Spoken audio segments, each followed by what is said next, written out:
Alright, how are you doing this evening, sir, or this morning? I'm okay. Alright, tell me what your name is and what you're playing this weekend. I'm Alex Mitchell, and I'm playing Thunderships.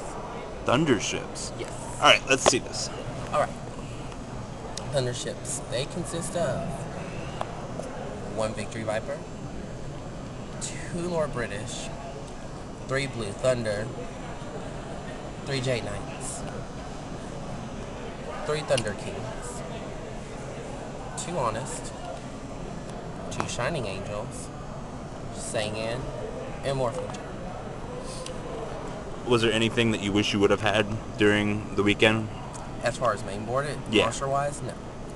This setup was pretty solid. I went -1 Victory Viper as opposed to when I played it in Shonen Jump Nashville. I had 2, only because I'm not trying to OTK as much as I could when I was playing it then, because I had 3 honest. I still stayed with 2 because it's really multifunctional. I can destroy set cards, I can still make tokens, and I can attack again if I need to. 3 Blue Thunders still because they're good beat sticks. They can battle with just about anything, and they couple well with the support that I have. Also, 3 Jade Knights because they search out basically all the other ships. Great defense, a great set, and it lets people play torrential, and then all of a sudden they're like, what? Really? Why did they go away? Jade Knight protects them, except for this guy. He kind of says, oh, damn. I went with 3 Thunder Kings this time. 2 reasons. 1, my friends drilled me about Thunder King. They were like, you should mainboard 3 Thunder Kings. I'm like, okay, that's fine.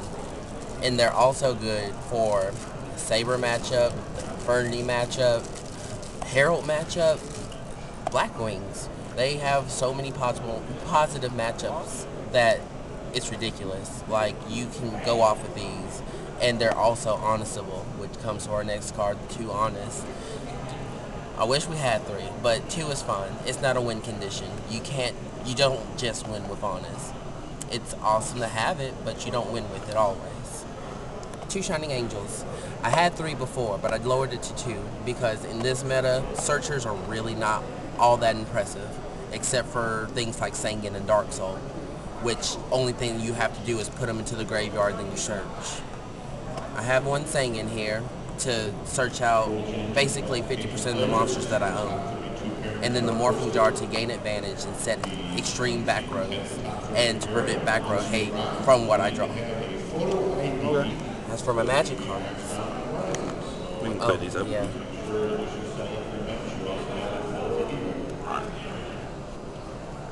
I do like the monster lineup, though. It seems pretty solid. It is.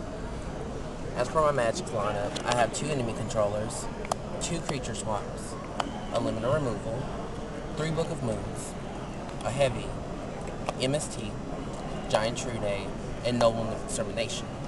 It's pretty simple and self-explanatory. Not many things have more than 1,000 defense, except for like Infernity Archfiend and Vanity's Fiend and stuff like that. So me switching something to defense and wrecking it with a ship and getting the plus off of it is really nice. Also, it prevents X-Saber plays like, hey, Bogart Knight, Full Helm Knight, I want to drop this Fall Troll. Well, instead of you trying to drop Fall Troll, I'm going to go Econ, sack one of my monsters, give me your Full Helm Knight. Not only am I stopping your attack for the turn, but I'm also stopping your Fall Troll play. You're going to have to stop. That way I can actually retaliate. 2 creature swaps. Verse all around. I can give you a token, I'll give you Morphing Jar, Sangin, Shining Angel, Jade Knight, whatever I feel like. I'll even give you a Thunder King. Even yesterday, I gave somebody a Fossil Dyna, and I had their Chimera Tech Fortress Dragon. They clearly had to ram it, or they could make no plays. Limiter removal. Self-explanatory. It's an OTK option. Also, it's a good set. 3 Book of Moons. Stops synchros, resets my Morphing Jar, resets Fossil Dino when I have it mainboarded or sideboarded in. It prevents Fall Troll plays. It prevents just about a lot. It prevents a lot of things from happening. So it gives me a saving grace, as well as, once again, spaceships knocking things down with the low defense. I can get my effects off. Heavy Storm, MST, Giant Trunade, Nobleman Extermination, all self-explanatory. This one questionable because not many people know or play this card for that matter.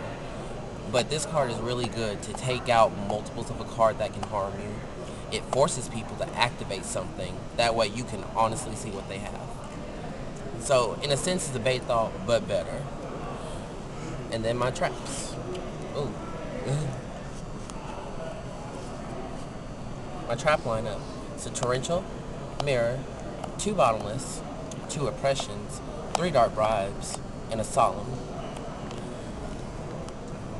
Torrential and Mirror Force, truthfully, only to stop swarms. Even if it's only one monster, the Starlight Road runs around, I don't want to see it. I just want to get rid of your monsters as soon as possible.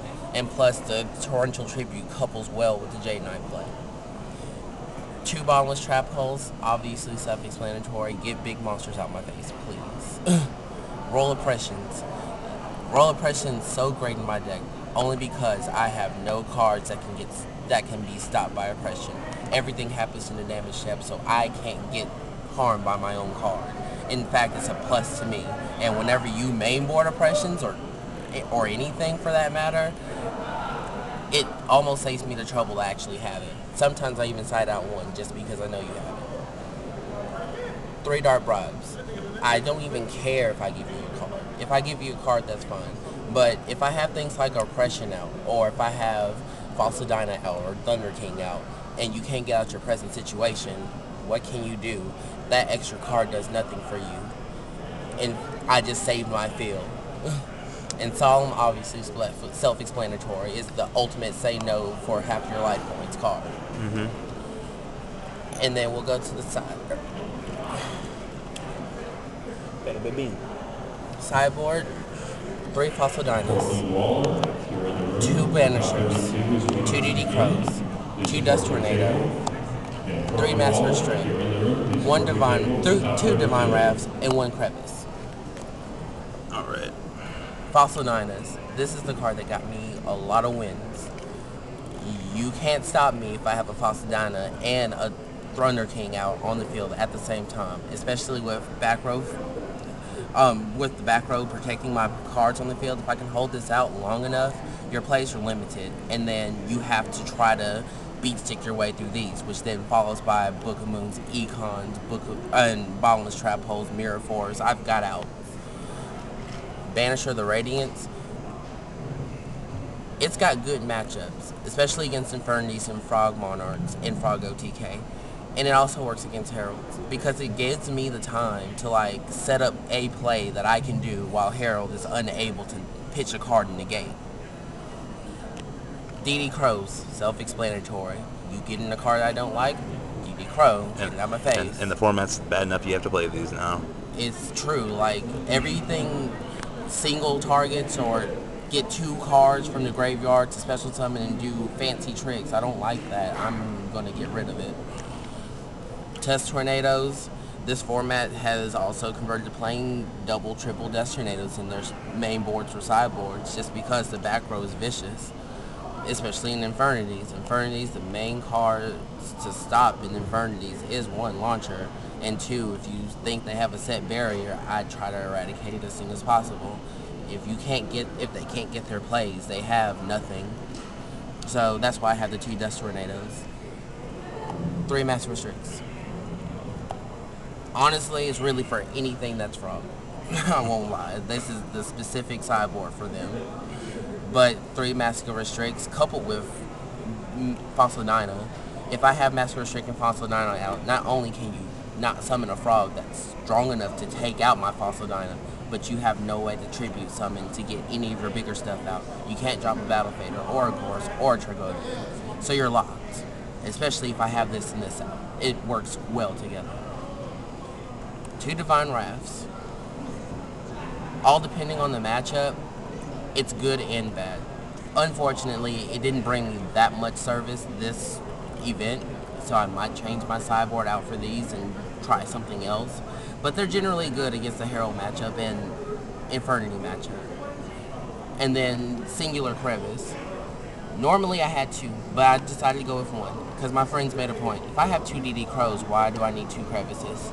That's just too much graveyard manipulation. That if you top deck all 4, what are you gonna do? You're just gonna set these. They're gonna get heavy stormed, and then you only have 2 DD crows left, and then you're gonna be like, well, I can DD crow 2 things. I've got 500 more. What do you got? Crevices are gone, so I only went with 1. So it's pretty standard. The sideboard is really what makes the deck work. Like, the main deck is great, but the sideboard it makes it come together. Like, whatever the matchup is, it gives you all the pluses that you need, and then you can go off in game 2, or if it came down to a game 3. All right. Any comments on any final last words on the deck? It's an easy deck to run. It's pretty cheap. Like, literally the main board minus Thunder Kings and maybe some other staple cards, $40 or $50. Don't let the people on YouTube fool you and it's like $110 for this deck. It really is not that expensive. Just dig through your comments and make it. It's fun. Try it. Budget builder. All right. Thanks, man. Not a problem.